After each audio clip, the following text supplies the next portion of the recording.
Do you hear that? The sound of paper shifting, the smell of old dust and leather. Tonight I welcome you into a room most have never seen. A study hidden beneath stone arches, where the air tastes of age and secrets. The shelves lean with weight. Every spine cracked, every page yellowed. And in the center, beneath the faint flicker of a single candle, sits the historian. He does not look up when you enter. His hands, thin, pale, trembling only slightly, are resting upon a book older than the walls themselves. A book bound not in cloth or leather, but in something softer, something that seems to breathe. Tonight, I will read to you from this book. But be warned, not every story is meant to be heard. Some were meant to be buried. And yet here you are. Before we begin, tell me, where are you listening from tonight? And what time is it wherever you are? It matters, you see, because when you listen determines how the shadows will move in your room. Now, settle in. Do not close your eyes, for the first story lies just beyond the first page. The historian lifts the cover, and the candlelight bends as though the flame itself fears what comes next. Inside, the ink bleeds like veins. The words seem written in something thicker than ink, something darker, something alive.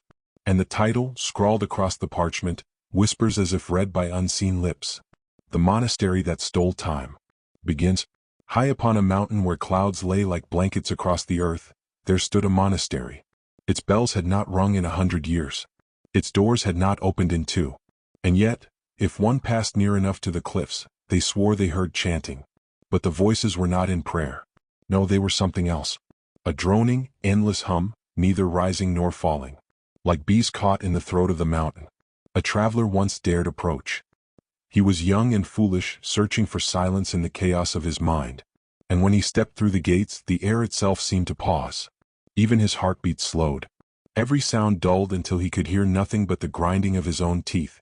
Inside, monks sat in rows, cloaked in gray, their faces hidden. They did not move, did not blink.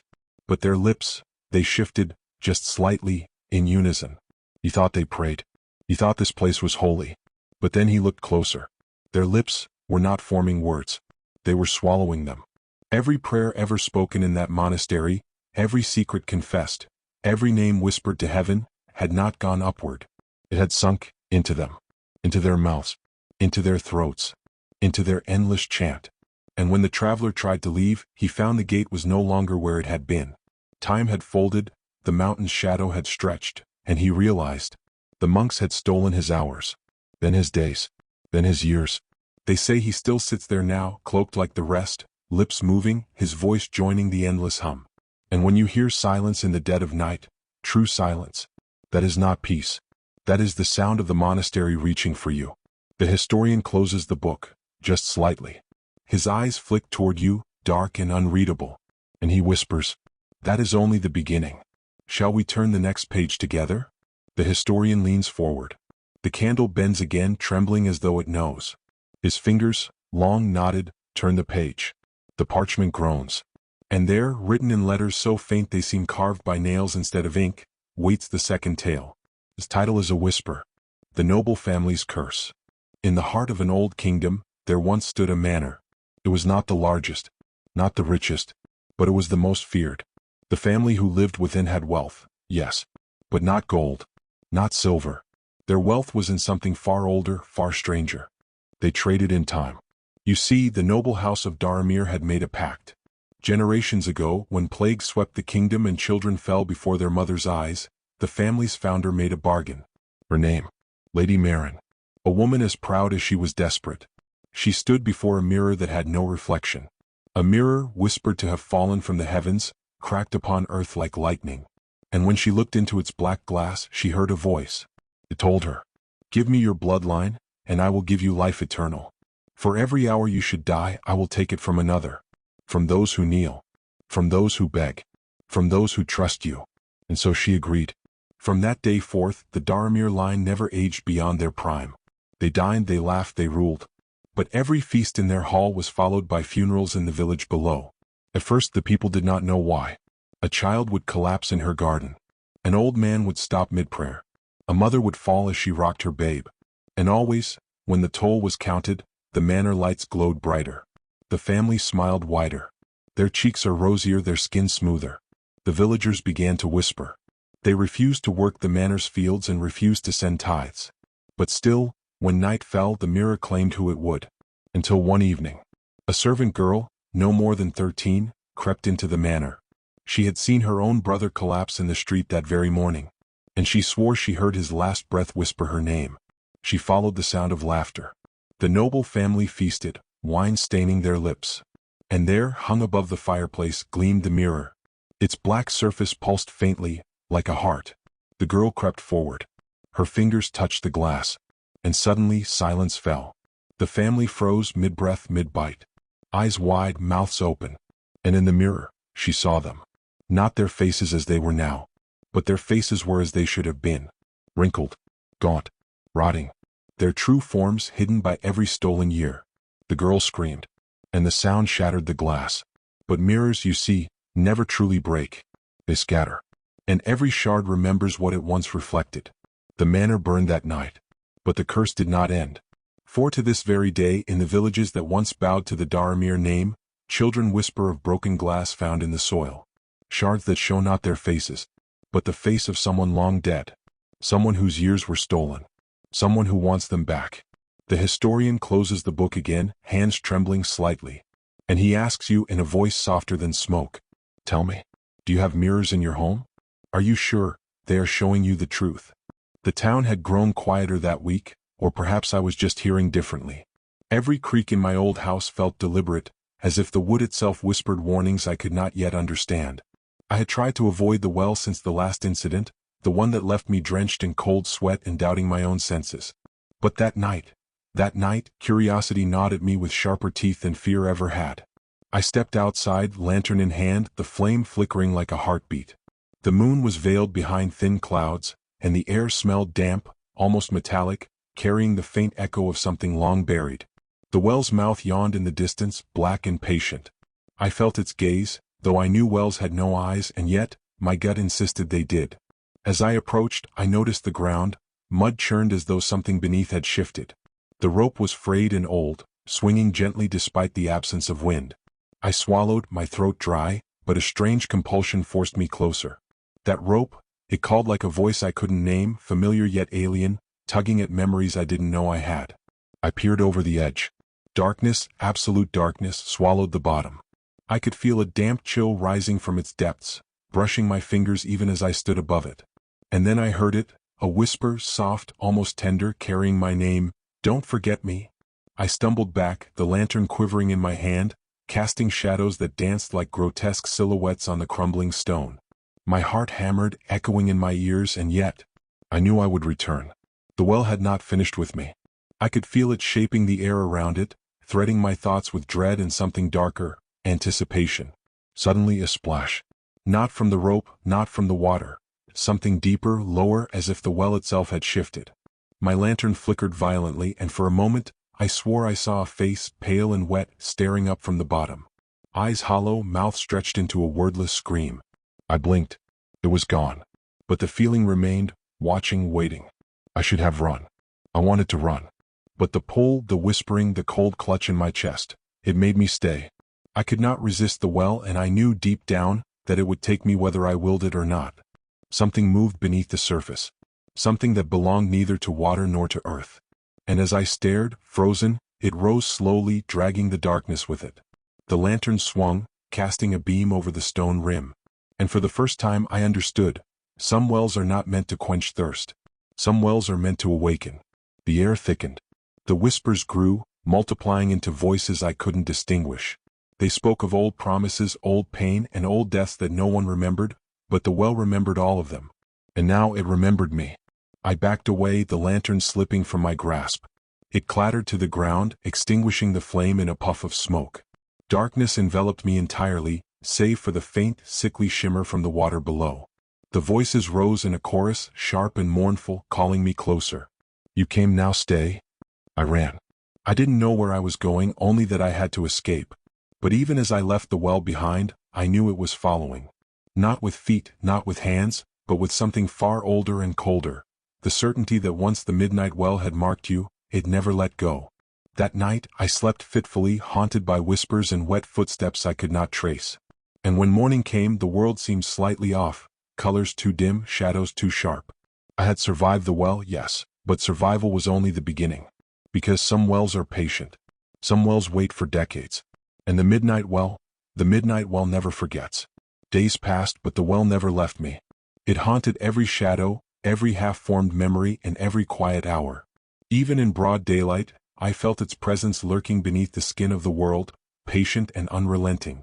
I tried to ignore it and tried to convince myself that fear was all I felt. But I was lying. I knew deep down that the well had chosen me. And some choices cannot be unmade. That evening, drawn by a force I could neither fight nor understand, I returned. The air was colder than before, heavier, and charged with an almost electrical malice. The rope swayed gently, though there was no wind. The surface of the water shimmered unnaturally, reflecting moonlight I couldn't see. I stepped closer, heart hammering, mind screaming to turn back, but the pull was irresistible. I peered over the edge again. The water was no longer still. Ripples formed, spreading outward in impossible patterns, like fingers reaching toward me. And then, faintly at first, I heard it, the whispers again, but this time louder, urgent, and commanding. Look, listen, come closer. Something broke the surface. Not a face this time, but a hand. Pale, wrinkled, glistening as if coated in water and oil, emerging slowly, deliberately, reaching as if to pull me in. My breath caught, but I could not look away. It was human, and not human. A warning and an invitation all at once. Who's there? I croaked. The sound of my own voice seemed to terrify even me. The hand paused, then withdrew slightly, only to re-emerge with another, forming a grotesque mirror of gesture. Then voices, hundreds of them, layered, whispering, chanting, crying, rose from the depths. You sought, you came, now you belong. I stumbled back. My lantern, carried with trembling hands, ignited the water's surface for a fleeting moment. And in that instant I saw them. Figures beneath the water, faces pressed against the invisible barrier, their eyes hollow, mouths moving silently in eternal anguish. I recognized some, and others I did not, but all were bound, trapped by the well's inexorable hunger. I tried to flee. My legs moved, but the ground seemed to stretch to trap me in its muddy grasp. And then a voice, deeper than any other, rose above the chorus. You cannot leave. You are the next to remember, the next to watch. The hand reached higher this time, breaking the water's surface entirely. And when it touched the edge of the stone, I felt it, not through my skin but inside my chest, inside my bones. The well was inside me now, threading through my thoughts, reshaping my fears into obedience. I realized then, with a shiver of pure terror, that the midnight well did not merely take. It awakened. And awakening meant it demanded witnesses, keepers, and inheritors of its curse. I fell to my knees, staring into the abyss, feeling the cold, patient gaze of something older than the town, older than memory itself. And as the first tendrils of its influence wrapped around my mind, I understood that the whispers were not threats, they were instructions. To survive, to endure, I would have to descend. I would have to really look into the heart of the midnight well. And so, with trembling hands and a mind already fraying at the edges, I prepared to step closer. Not because I wanted to, but because some wells do not ask permission. Because some wells demand surrender. I stood at the edge, trembling, every nerve alight with dread.